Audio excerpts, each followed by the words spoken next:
Hello बच्चों, आज हम लोग पढ़ने वाले हैं क्लास 9 का रसायन शास्त्र यानी केमिस्ट्री। आज क्लास 9 रसायन शास्त्र केमिस्ट्री का चैप्टर 1 का ऑब्जेक्टिव क्वेश्चन आंसर देखेंगे। ये चैप्टर का नाम हमारे आसपास के पदार्थ का, इसमें सारा MCQ मल्टी चॉइस क्वेश्चन देखेंगे और ये झारखंड बोर्ड, बिहार बोर्ड 2024 में होने वाले एग्ज़ाम के लिए बहुत इम्पोर्टेंट प्रश्न है और इसको अच्छी तरह से देखकर एग्ज़ाम में अब की बार 90 पार ला सकते हैं। तो चलिए देर ना करते हुए पहला क्वेश्चन पे हम चलते हैं। इससे पहले हमारे वीडियो को लाइक और सब्सक्राइब ज़रूर करें ताकि नेक्स्ट वीडियो आने पे आप लोगों तक इन्फॉर्मेशन पहुंच जाए। चलिए आज का पहला प्रश्न पर बात करते हैं। चलिए बच्चों देखिए, आज का पहला प्रश्न है चैप्टर 1 का, जिस चैप्टर का नाम है हमारे आसपास के पदार्थ। जैसे देखिए दिया गया है, वायु का दाब जैसे जैसे घटता है वैसे वैसे द्रव्य का क्वथनांक क्या होता है। 4 ऑप्शन है, बढ़ता है, घटता है, स्थिर रहता है, इनमें से कोई नहीं। तो बच्चों देखिए, जब भी वायु का दाब जैसे जैसे घटेगा वैसे वैसे द्रव्य का क्वथनांक भी क्या होता है, घटता है। क्वथनांक का मतलब होता है बॉइलिंग पॉइंट। जिस ताप पर यानी जिस टेम्परेचर पर द्रव्य बॉयल होने लगता है उसी को क्वथनांक कहते हैं। तो अगर किसी वस्तु का दाब अगर घटता है तो उसका क्वथनांक भी क्या होगा, घटेगा। तो इसका राइट आंसर बी होगा, घटता है। तो इसका राइट आंसर बी होगा। चलिए नेक्स्ट क्वेश्चन पे चलते हैं, क्वेश्चन नंबर 2 पे। क्वेश्चन नंबर 2 देखिए, यहाँ पे लिखा गया है गैस का द्रव्य में परिवर्तन कहलाता है। तो गैस का द्रव्य में यानी कोई गैस है, गैस को हम पानी के शक्ल में बदल रहे हैं तो इसको क्या कहलाता है। तो यहाँ पे राइट आंसर हो जाएगा हमारा संघनन, सी नंबर होगा। संघनन क्रिया के द्वारा गैस का द्रव्य में परिवर्तन कहलाता है। चलिए क्वेश्चन नंबर 3 पे बात करते हैं बच्चों। देखिए तीसरा प्रश्न पूछा गया है, वह ताप जिस पर ठोस द्रव्य में परिवर्तित होता है कहलाता है। यानी एक ऐसा टेम्परेचर जिस पर कोई ठोस पदार्थ जो सॉलिड होता हो उसमें परिवर्तन होता है तो वो क्या कहलाता है। तो उनको हम लोग कहते हैं द्रव्यनांक। क्या कहते हैं हम लोग, द्रव्यनांक कहते हैं। तो राइट आंसर 3 का ए हो जाएगा। चलिए क्वेश्चन नंबर 4 पे बात करते हैं। क्वेश्चन नंबर 4 पे देखिए, पदार्थ के कणों को एक साथ बांध कर रखने वाला बल क्या कहलाता है। यानी आपको बता दें कि अगर कोई मेटर होता है, पदार्थ होता है, तो पदार्थ में बहुत सारे छोटे छोटे कण होते हैं, छोटे छोटे कण होते हैं जो आपस में एक दूसरे को क्या होता है, बांधे रखते हैं। देखिए बीच बीच में जो एक दूसरे को क्या होता है, कनेक्ट रखते हैं। देखिए इस प्रकार से कनेक्ट रखते हैं, इस तरह से। तो ये पदार्थ जो छोटे छोटे कण एक दूसरे को जो बांधे हुए रखते हैं, तो इस वाले बल को जो है, ये वाले बल को हम लोग कहते हैं अंतरानुक बल कहते हैं। यानी दो पदार्थों के कणों को एक साथ जो बांध कर रखते हैं उसको हम लोग क्या कहते हैं, अंतरानुक बल कहते हैं। तो इसलिए 4 का ऑप्शन हो जाएगा सी, अंतरानुक बल कहते हैं। चलिए क्वेश्चन नंबर 5 पे बात करते हैं। क्वेश्चन नंबर 5 पे, वह प्रक्रिया जिससे इत्र की गंध वायु में चारों ओर फैल जाती है क्या कहलाती है। चलिए यानी कोई भी ऐसा पदार्थ जो ज़्यादा गंध करता हो, जैसे इत्र वगैरह हो गया, कपूर हो गया, और बहुत सारे ऐसे पदार्थ हैं जो तुरंत फैल जाती है, तो उसको हम लोग क्या कहते हैं। तो वैसे पदार्थ को हम लोग विसरण कहते हैं। यानी 5 का ऑप्शन बी क्या होगा, विसरण। विसरण होगा। ऑप्शन बी विसरण होगा। विसरण का मतलब होता है फैल जाना। चलिए क्वेश्चन नंबर 6 पे चलते हैं। निम्न में कौन पदार्थ का मौलिक गुण होता है? तो यहाँ पे जो पदार्थ का जो मौलिक गुण होता है, तो उसका राइट आंसर हो जाएगा ए। उसका राइट आंसर क्या होगा? ऑप्शन नंबर ए होगा 6 का, द्रव्यमान और आयतन होगा। माने पदार्थ का जो मौलिक गुण होगा उसमें द्रव्यमान होगा और आयतन होगा। तो राइट आंसर ए होगा 6 का। चलिए क्वेश्चन नंबर 7 पे बात करते हैं बच्चों। पदार्थ के कण, पदार्थ के कण क्या होते हैं? तो पदार्थ के कण अति सूक्ष्म होते हैं, माने बहुत छोटा होते हैं, जो हम लोग आँखों के सहारे नहीं देख सकते हैं। इसके लिए बहुत बड़े बड़े माइक्रोस्कोप की सहायता से देख सकते हैं। गतिज ऊर्जा युक्त होते हैं, एक दूसरे को आकर्षित करते हैं, इनमें से भी। तो राइट आंसर जो हो जाएगा इनमें से सही सभी होगा। तो 7 का डी ऑप्शन होगा, इनमें से सभी। पदार्थ के कण में पदार्थ के कण जो होते हैं अति सूक्ष्म होते हैं, माने बहुत छोटे होते हैं, गतिज ऊर्जा युक्त भी होते हैं और एक दूसरे को आकर्षित करते हैं। तो इनमें से सभी राइट आंसर। चलिए क्वेश्चन नंबर 8 पे बात करते हैं हम लोग। पदार्थ की कितनी अवस्था होती है? यानी कोई पदार्थ की जो अवस्थाएं होती है, फॉर्म होती है, वो कितनी अवस्था आते हैं? तो यहाँ पे पदार्थ की जो मूल अवस्था जो होती है वो 3 होती है, लेकिन पदार्थ के की कितनी अवस्था होती है? तो यहाँ पे ऑप्शन 5 होगा। पदार्थ के 5 अवस्था होते हैं, लेकिन मूल्यतः 3 अवस्था होते हैं। 3 अवस्था या 5 अवस्था कौन कौन से होते हैं? चलिए बता देते हैं। तो पहला अवस्था होता है ठोस, यानी ठोस होता है, द्रव होता है और गैस होता है। ये ठोस, द्रव और गैस। इसके बाद प्लाज्मा होता है, प्लाज्मा होता है। और 5 में होता है बोस आइंस्टाइन। तो पदार्थ के यहाँ पे 5 अवस्था मारेंगे। तो पदार्थ कितने अवस्था होते हैं? 5 अवस्था। चलिए क्वेश्चन नंबर 9 पे चलते हैं बच्चों। निम्न में कौन पदार्थ का गुण नहीं है? तो पदार्थ का गुण इनमें से कौन सा नहीं होगा? चलिए बात करते हैं। तो इनमें से घनत्व, संप्रेयता, तरंगदैर्ध्य, विसरण। तो घनत्व भी पदार्थ का गुण में आते हैं, संप्रेयता भी होते हैं और तरंगदैर्ध्य नहीं होते, विसरण होते हैं। तो यहाँ पे तरंगदैर्ध्य नहीं होगा। तो राइट आंसर 9 का सी होगा। चलिए क्वेश्चन नंबर 10 पे बात करते हैं। किसकी संप्रेयता सबसे कम होती है? किस सबसे कम होती है? तो संप्रेयता, तो यहाँ पे सबसे जो संप्रेयता कम होती है वो ठोस पदार्थ की होती है। किसकी होती है? वो ठोस पदार्थ की होती है सबसे कम। ठोस पदार्थ की संप्रेयता सबसे कम होती है, माने वो मतलब ठोस ऐसी पदार्थ जो नहीं फैलता है, इसलिए। और सबसे अधिक जो होता है वो गैस का होता है।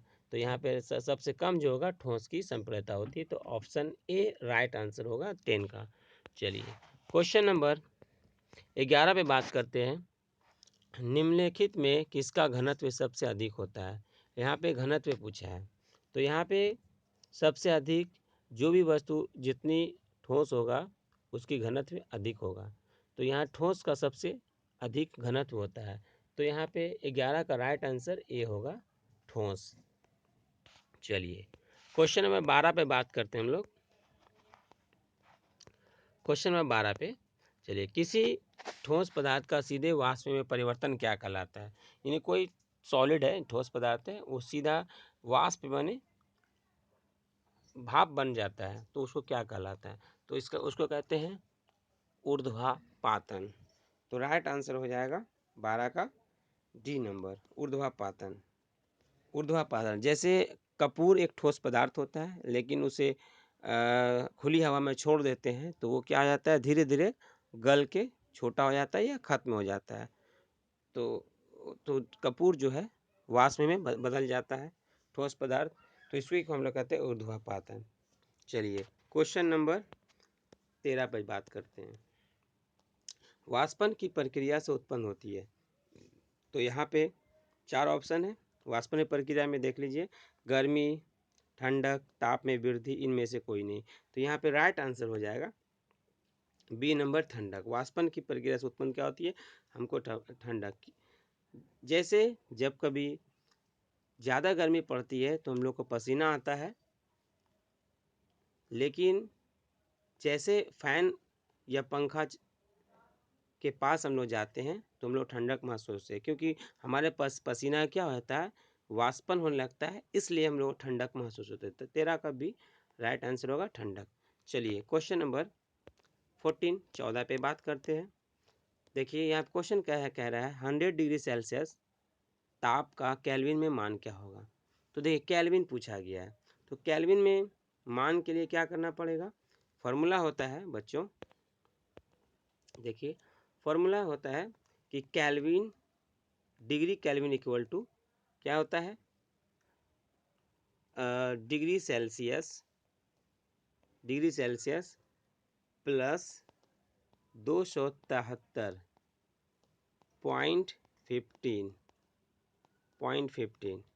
चलिए तो डिग्री केल्विन कैसे निकलेगा, तो डिग्री केल्विन हम बात करते हैं, तो डिग्री केल्विन डिग्री केल्विन तो डिग्री सेल्सियस का वैल्यू दिया हुआ है 100 डिग्री प्लस 100 डिग्री, चलिए 100 डिग्री प्लस 273.15।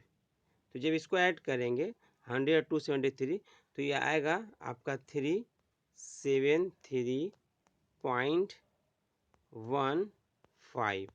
देखिए 373.15 आंसर आएगा 373.15। तो यहाँ पे राइट आंसर क्या हो जाएगा बी। तो इसलिए देखिए ये फॉर्मूला आप लोग देख लीजिएगा, ये फॉर्मूला होता है degree kelvin equal two degree Celsius होता है प्लस 273.15 होता है। और देखिए इस तरह हम लोग सॉल्व किए, तो इस 14 का राइट आंसर क्या होगा, बी राइट आंसर होगा 373.15। तो बी राइट आंसर। चलिए क्वेश्चन नंबर 15 पे बात करते हैं। किसी पदार्थ का केल्विन में ताप 673.158 सेल्सियस या सेंटीग्रेड में होगा। तो यहाँ पे भी देखिए, यहाँ पे भी इसको हम लोग सॉल्व करते हैं क्वेश्चन नंबर, चलिए यहाँ पे क्वेश्चन नंबर बात करते हैं हम लोग। किसी पदार्थ का केल्विन में ताप जो है 677.158 सेल्सियस या सेंटीग्रेड में होगा। तो सेंटीग्रेड में बात करना है, केल्विन में दिया हुआ, तो देखिए केल्विन बराबर क्या होता है, तो डिग्री केल्विन, सॉरी यहाँ पे डिग्री सेल्सियस में पूछा है, तो केल्विन में क्या होगा, ठीक है। तो केल्विन में यहाँ पे हो जाएगा, तो यहाँ पे हम लोग पूछा है डिग्री सेल्सियस में होगा, है ना। तो डिग्री सेल्सियस इक्वल टू होगा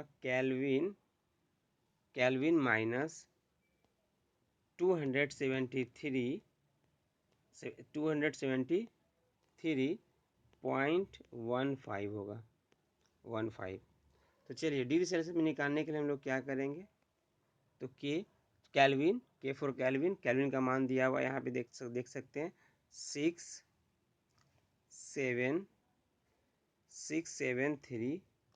पॉइंट का टू डिजिट ले सकते हैं, 2 अंक, 8 से कोई मतलब नहीं है। और माइनस क्या करेंगे 273 अब 1.15 जब इसको सब्ट्रैक्ट करेंगे तो क्या आएगा 400, क्या आएगा 400। तो 400 हमारा आंसर राइट आंसर होगा 400। देखिए इस फॉर्मूला से हम लोग निकाल सकते हैं degree Celsius equal to kelvin minus 273.15। चलिए रख करके करेंगे तो इस तरह से 15 का राइट आंसर डी होगा। चलिए क्वेश्चन नंबर बात करते हैं 16 पे। सौर मंडल में प्लाज्मा अवस्था की उत्पत्ति का कारण है। तो यहाँ पे देखिए सौरमंडल में प्लाज्मा की उत्पत्ति का कारण क्या होगा, तो यहाँ पे चलिए राइट आंसर होगा सी, ऑप्शन नंबर सी, उच्च ताप। सौरमंडल में जो प्लाज्मा अवस्था की उत्पत्ति के कारण वहाँ पे उच्च ताप होता है, हाई टेम्परेचर होता है। तो राइट आंसर सी 16 का होगा। क्वेश्चन नंबर 16 पे बात करते हैं। चलिए गर्म करने पर गैस का आयतन क्या होगा। तो किसी चीज़ को अगर गर्म करेंगे तो उनका आयतन क्या होगा, हमेशा बढ़ता है। तो राइट आंसर हो जाएगा ए नंबर। गर्म करने पर किसी वस्तु का आयतन हमेशा क्या होगा, बढ़ेगा। तो राइट आंसर ए होगा। चलिए क्वेश्चन नंबर 18 पे बात करते हैं। अर्ध आयु में गीले कपड़े सूखते हैं। तो अर्ध आयु में यानी जैसे शीत का मौसम होता है या बरसात का मौसम में होता है, जो ठंडी मौसम होता है, उसे अर्ध आयु में जो गीले कपड़े होते हैं उसमें क्या होता है, देर से कपड़े सूखते हैं, क्योंकि उसमें वाष्प कम बनता है। इसलिए जो कपड़े में छोटे छोटे जल के कण जो मौजूद होते हैं वो जल्दी नहीं सूखते हैं। इसलिए क्या होते हैं, अर्ध आयु में गीले कपड़े बहुत लेट से सूखते हैं। तो ऑप्शन नंबर ए होगा देर से। 18 का ए राइट आंसर होगा, देर से सूखते हैं। चलिए क्वेश्चन नंबर 19 पे बात करते हैं बच्चों। हवादार जगहों पर द्रव्य के वाष्पन का वेग क्या होगा? तो यहाँ पे भी बढ़ जाएगा। वाष्पन का दर हवा जहाँ होता है वहाँ पे क्या होगा, बढ़ेगा। तो राइट आंसर 19 का बी होगा, बढ़ जाएगा। तो राइट आंसर 19 का बी बढ़ेगा। चलिए क्वेश्चन नंबर 20 से बात करते हैं। निम्नलिखित में कौन सही नहीं है? तो यहाँ पे देखिए 4 ऑप्शन दिया हुआ। पदार्थ सूक्ष्म कणों से बना है। पदार्थ के कण निरंतर गतिशील रहते हैं। ठोस पदार्थ का घनत्व द्रव्य से अधिक होती है। ठोस पदार्थ का संप्रेरकता द्रव्य से अधिक होते हैं। तो यहाँ राइट आंसर हो जाएगा डी नंबर, क्योंकि देखिए इनमें से कौन सा सही नहीं है। तो देखिए पदार्थ सूक्ष्म कण से बना होता है, ये बात सही है। पदार्थ के कण लगातार जो होता है गतिशील होते हैं। ठोस पदार्थ का घनत्व द्रव्य से अधिक होता है, ठीक है, ये भी सही है। ठोस पदार्थ का संप्रेरकता द्रव्य से अधिक होती है, ये गलत है। इसलिए राइट आंसर डी होगा, 20 का डी। चलिए क्वेश्चन नंबर 21 पे बात करते हैं। तापमान बढ़ने पर कोई ठोस पदार्थ क्या होता है? तो द्रव्य में परिवर्तित हो जाता है। बिना द्रव्य में बदल सीधे गैसीय अवस्था में जा सकता है और परिवर्तित रह सकता है। उपयुक्त सभी। तो तापमान बढ़ने पर कोई भी जो ठोस पदार्थ होता है उसमें से ये चारों नियम फॉलो करता है, ये चारों होगा उपयुक्त सभी। द्रव्य में परिवर्तित भी हो जाता है, बिना द्रव्य में बदल सीधे गैस अवस्था में जा सकता है और अपरिवर्तित भी रह सकता है। उपयुक्त सभी। तो यहाँ पर राइट आंसर 21 का डी होगा। चलिए क्वेश्चन नंबर 22 में बात करते हैं बच्चों। देखिए बच्चों अगला प्रश्न है, निम्नलिखित में किसका ऊर्ध्वापातन होता है? ऊर्ध्वापातन मतलब कोई ठोस पदार्थ वो गैस में बदल जाता है। जैसे आप लोगों को बताए थे कपूर एक उदाहरण है, ठीक है। तो यहाँ पे इसी तरह से देखिए 22 नंबर में दिया गया है क्वेश्चन में। तो यहाँ पे ऑप्शन ए में है गंधक, ऑप्शन बी में है आयोडाइड नहीं होगा, यहाँ पे आप लोग सही कर लिया, आयोडीन होगा।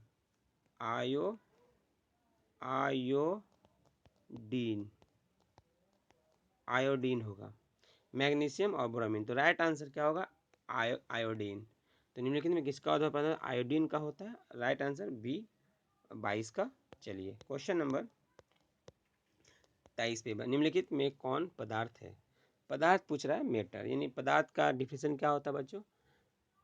पदार्थ वो वस्तु होता है जो स्थान घेरता है, यानी जगह छेकता है, जिसका आयतन होता है, जिसका द्रव्यमान भी होता है, उसे हम लोग क्या कहते हैं, पदार्थ कहते हैं। तो यहाँ पे देखिए गंध कोई पदार्थ नहीं है, ठंड भी कोई पदार्थ नहीं है, प्रेम भी कोई पदार्थ नहीं है, लेकिन ठंडा पेय एक पदार्थ है।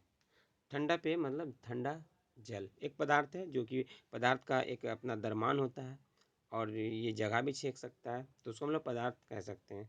तो एक ठंडा पेय एक पदार्थ होगा। तो राइट आंसर डी होगा। चलिए क्वेश्चन नंबर 24 में चलते हैं बच्चों।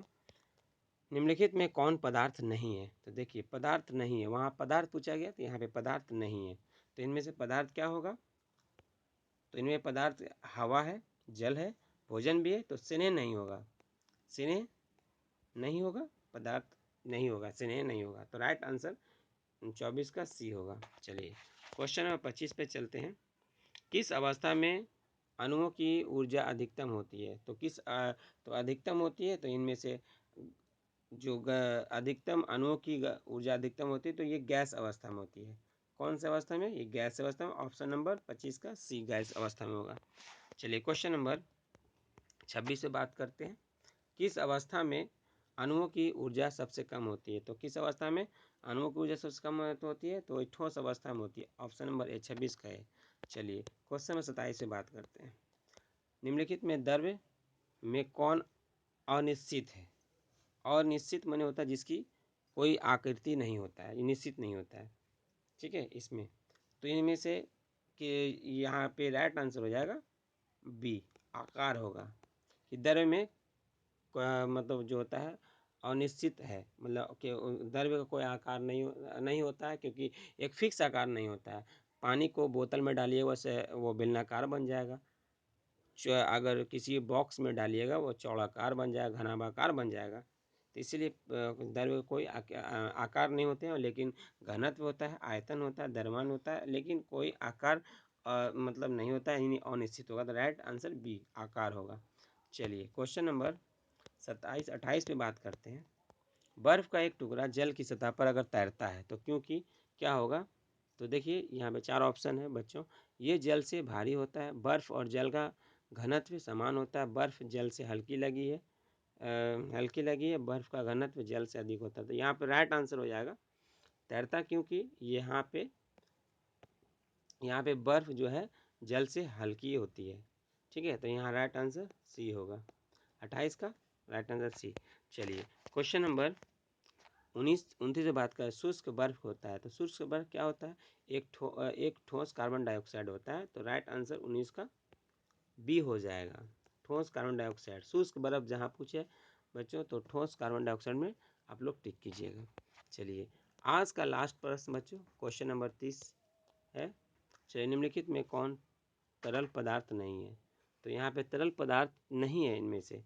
तो देखिए तरल पदार्थ का मतलब होता है जो कि बहने का गुण रखता हो, जैसे जल होगा, पारा होगा, हवा होगा। तो यहाँ पे तरल पदार्थ लोहा नहीं होगा। ऑप्शन नंबर डी 30 का, ऑप्शन नंबर 30 का डी होगा लोहा। चलिए बच्चों इस वीडियो में 30 प्रश्न चैप्टर 1 का लिया गया है, जिस चैप्टर का नाम था हमारे आसपास के पदार्थ। नेक्स्ट वीडियो लेकर आएंगे, तब तक के लिए नमस्कार, थैंक यू, धन्यवाद।